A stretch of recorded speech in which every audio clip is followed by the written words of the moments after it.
Welcome back, this is Board Game Officer. So today we're going to go over Luddite.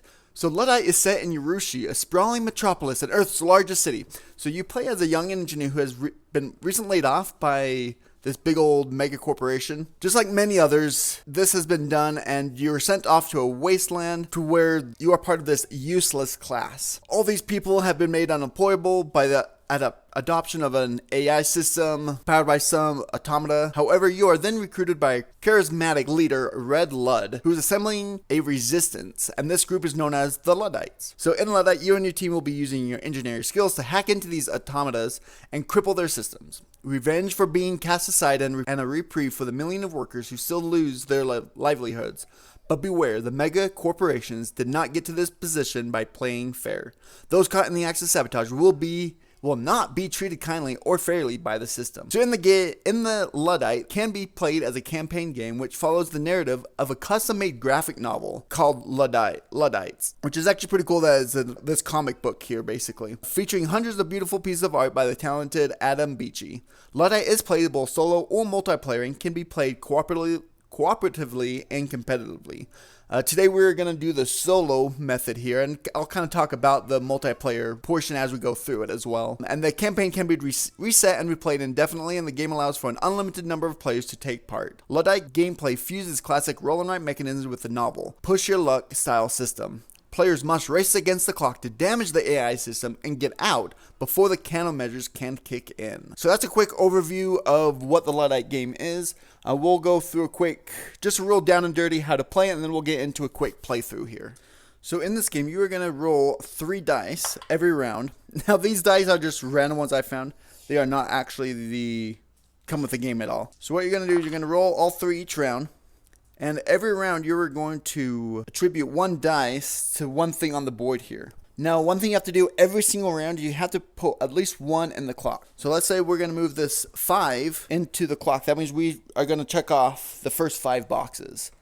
Whenever you check off a box with a symbol, you will go ahead and circle that symbol down there, which gives you that symbol to use later on. And if you ever use a 4, 5, or 6 in here, you get to put a mark on that number, and that does that much damage at the end of the game to the AI. However, once you fill up all these boxes, and you fill up that red box, the game is over. So if you use 4, 5, or 6s, you do get to deal some damage at the end. However, the game ends more quickly as well. Then the other 2 dice you could do on the switches. Each switch starts off, and then once you put an X, you can spend another 5 to turn that 5 switch on, and that's going to have to do with this Ned, which I'll talk about here in a little bit. Or you could get roll bonuses. If you mark off, we could put the 6 here and we get 1 credit. We could do this 6 and we get 2 of these tools. Or we could do this to get 2 energy. Or we could mark off one of these to do 2 extra damage at the end of the game. And the last one where you could put it here is the hat. So this is what's going to be different on each level. And pretty much this is kind of like a crossword puzzle. To obtain this symbol, you have to get those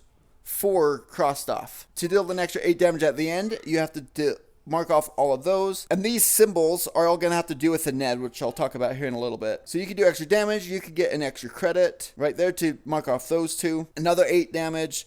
And then all these other symbols that have to deal with the Ned. And if we see here, we start off with 1 tool and 1 energy. That's why that's a little circled. Everything else has those little dotted lines there. You can cross those off to do any of these effects here with all these resources. Meaning you could spend 1 credit to basically duplicate any one of your dice. You can spend 2 credits to get an extra die of your choice of whatever number. You can spend 1 tool to increase or decrease 1 dice.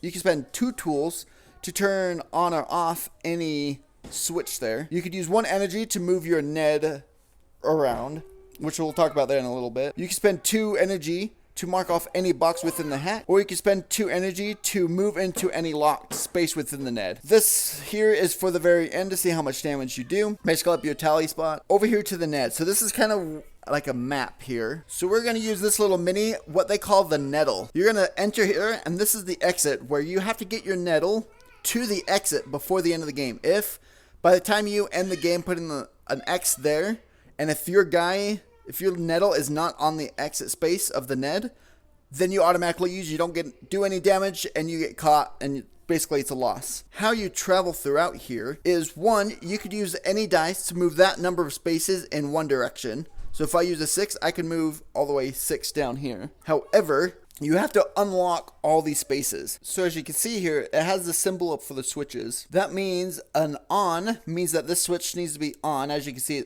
off, on, off, on. If it says on, it means the number 2 switch has to be on to enter the space. If it says or, it means one or the other has to be turned on. One or the other, or both. If it's an and, that means both of them have to be turned on. Or if it's an off, that means it has to be turned off. The second thing that you have to do to move into a space, these numbers here. So I could use this 5 to cross this off, and then 5 is off. So now, once I use that 5, now I can enter into that space by using either a movement from this energy or by using a die to move. The couple other spaces here is these triangles. This just means that there's nothing to block off. You just have to have the switches in the right spot.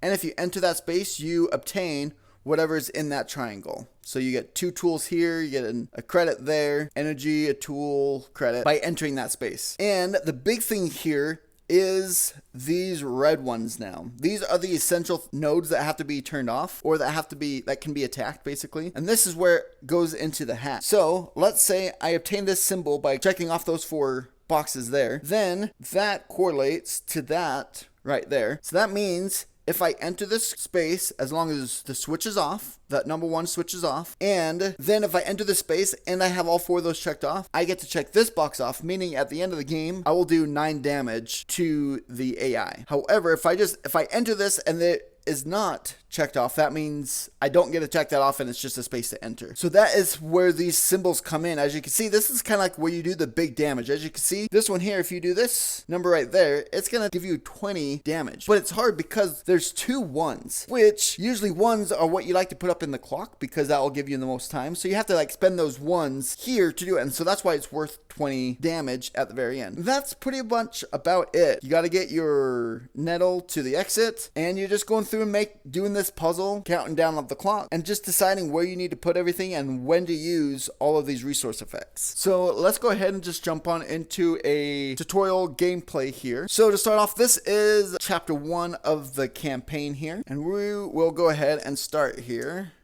So on this dice, just to note that this is a 6, as you can see the 1's there.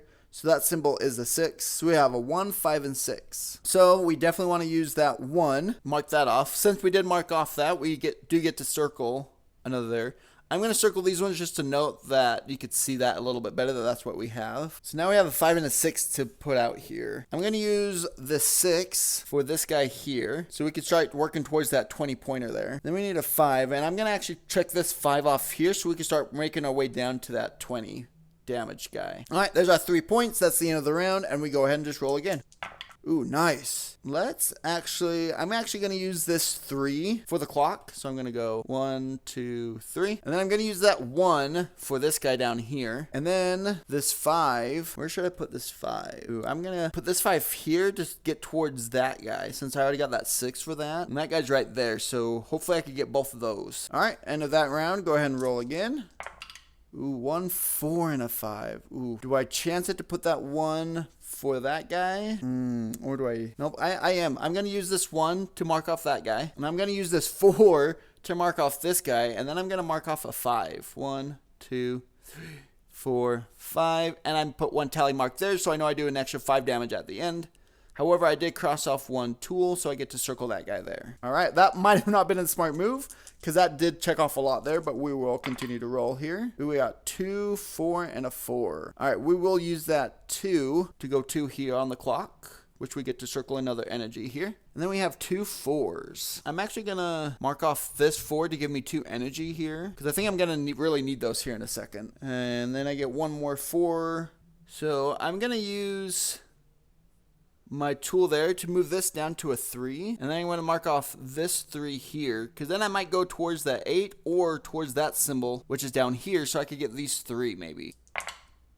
Ooh, 1, 2, and a 3. That was actually not too bad, because let's use, we're going to use the 1 up here, which will give us another tool. Then we're going to use the 2 here, and then I'm going to use the 3 here to get 2 more tools. There we go. All right, and we'll go again. 6, 5, and 6. Oh no. Oh, snap. All right, well, I'll use this 6 so I could finish that guy off. I'll use this 6 to get that guy. And then I got to use a 5. And I'll just use a 5. 1, 2, 3, 4, 5. I do get a credit and a energy there. All right, that was not a good turn. And we did do another 5 damage for the end. There we go. 1, 6, and a 5. Holy cow. Well, we'll definitely use that 1 to go here, and then a 5 and a 6. Oh man, I need to start looking at getting these on or off because I need a 2 or 3, and 5 needs to be off, so I just need a 2 or 3. Okay. So we're just gonna get more things because I think I'm gonna need 5, whoops, and a 6. There we go. That way I have a lot of things to play with because I think I'm gonna need it. All right, come on, good stuff here. Holy cow, 3, 5, 6. But I need a 3 on. So I'm going to use this 3 to turn 3 on. Do I use another 5? Or do I move it down? I'm going to duplicate a 3. So I'm going to duplicate a 3 so I could put 3 up here. 1, 2, 3. So now I have a 5 and 6 to put anywhere else now. Let's go another 6 there for another 2 tools. Semi-tools, I think is what they're called. So that was the 6. So now a 5. I'm going to just do a 5 here to do 2 extra damage at the end. Alright, I don't feel like I'm doing too good here. 4, 4, 5. Holy jeebers. Alright, I'm going to use 2 of these to make this 4 into a 2. And then I'm going to use that 2 to open up that slot there. I'm going to use this 4 up here. 1, 2, 3, 4, which we do get another tool there. And then we have another 5 here. And with that 5, actually I'm going to use 2 more tools to make that 5 into a 3. And check this box off. And then I'm going to use a energy here to move this down 1, 2, 3. Because I have 5 is off, 2 or 3. 3 is on, so I could pass through there. And 4 is off. So I can move 3 in one direction by using 1 energy. Alright, and now we'll go next. We've only got a few more turns here. 3, 4, 5. Ouch. So 6 is off. So that means I can. So I'm going to use another energy to move over. So I'm going to use 1 tool here to move this 3 to a 2. I'm going to use that 2 to mark off this guy. So, oh, this is what I'll do. I'll go like that. So I know I got those 2. And then I use that energy to move into this box. So now that is good here. I'm going to use another energy to move back over there. Ooh, man, I'm hurting here. I keep rolling too high. I'm just going to use... Nope, I'm just going to take this 4 up top here. 1, 2, 3, 4. So I get another tool and another energy. And then I have this 5, which I am going to use 1 to move this 5 down to a 4 so I could turn 4 on. Because this one needs to be on. So I'm already in this so I could turn it on. That's fine. I just need to turn 1 on so I can go down and get this 20. But I only have like 1 more turn. I think I'm going to lose here. Ooh, there you go. I got a 1. I need that 1 to turn that on, but also would like to use that 1 there. Ooh, oh no, I don't have a credit though. So let's do this. Ooh. Yep, so I'm going to use that 1 here, which will give me a credit. So I use that 1. And then I'm going to use 2 of my energy here. And that means I can move into any locked one. So that means I can move through here. And then I'm going to use 1 energy to move. So I'm going to go 1, 2.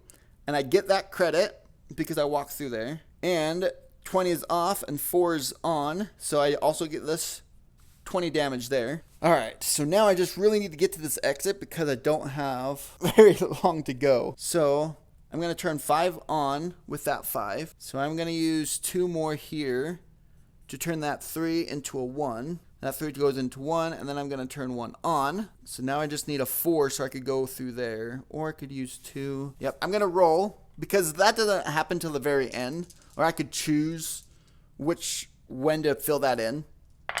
Come on. Yes, I got another 1. That means I'm still alive, so I'll definitely use that 1 there.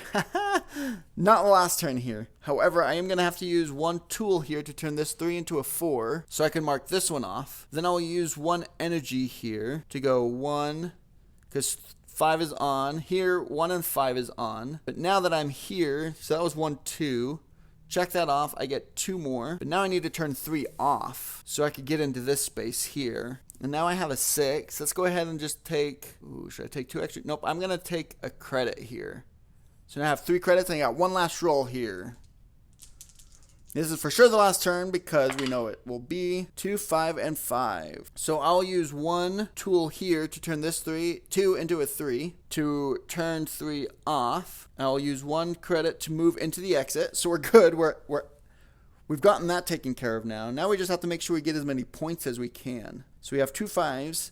So if I use a 5 here, I do not get that extra bonus because it goes off the chart there. So that not going to help me out much there. So I'm going to use one of these to turn this 5 into a 6 there. So I could get 2 extra points there at the end. And then with the other 6, then that 5 I use up here. However, I do not get the extra bonus because the other 4 went off. All right, so there's the end of the game. Because we put that mark in there, we are in the exit, so we did succeed that way. Now let's go through and tally up all of our marks here. So this is talking about the Ned over here. So we go over here to the Ned and see how many of these red hexagons are marked. We only got these 2, but that's 20 and 15, so that is 35. Then here is the symbol for the hack. We did not get any extra for the hack, so that was 0. The switches, if we would have turned them all the way to the end, we would have gotten 2 extra for each one. However, that was also 0. The clock, we got 10 damage from the clock there. And also, the switches. So we didn't get any there, but we do add the switches into this one. And we got 4 there because of those 2. So we got 4 damage there. And then we get an extra 2 for each credit. We had an extra 1 damage for each one of these left. So we got 2, 4, 6 from the credit. We have 1 left and 1 left. So 6, 7, 8. So 8 points there. So then we add this all up. 57. 57 is our full-on score. So easy mode is 50 points. Moderate is 60 points. And hard is 70 points to win. So definitely we're playing on easy. I should have talked about that earlier. So we got 57 points. So that means we did complete that Chapter 1 campaign. And we get to move on to Chapter 2. If you did not beat your score, you do have to start over because you were caught. You didn't do enough damage. Therefore, you got to try it again. So you reset that chapter. So there you have it. As you can see, with the dice rolling, it's going to be different every time. So I do like that the hack is different each time. I will show here what the different ones look like. However, they don't have the rulebook out for each one, so I'm not sure how to play them. However, you can see that they're at least different. So that way, each chapter is different. The Ned is going to be different, the layout. Sometimes the enter and the exit are exactly the same spot, right? So it can vary drastically, change very much. Now, to really quick go over the multiplayer, what happens is when you roll, each player uses the same dice for whatever they want on their board. Now, at the very end, you will take the average of everyone's score, and the average out of everyone's score has to beat whatever level you're playing, easy, medium, or hard, or moderate, or hard. So that's why you can play with infinite amount of people, and you just take the average out of 20 people, or 2 people, or solo, you just take your score. So that's pretty cool. It's super easy to add people in. The Kickstarter campaign is going to start. I'll go ahead and have the link down in the description below. Go ahead, go check it out. This is super fun to play. I love this little puzzle here with all the different things to do, yet you have the clock to turn that's going down on it. I really like that puzzle there, especially of this Ned. One thing that I thought was going to be hard, but actually wasn't too bad, was the fact that you have to have 2 things to check off to enter it. It is quite a puzzle that you have to look forward to what the path you want to take to know which ones you want on or off. At first, I was kind of worried about how that would be, like confusing, like, well, can I go there? Which one's off? Which one's on? However, it actually wasn't too bad of trying to look to see which ones you need to work on. You just have to make sure you look at your path beforehand so you could know which ones you need to be turning on and off. Other than that, I think it was a great game. Go ahead and check it out, and we'll see you next time.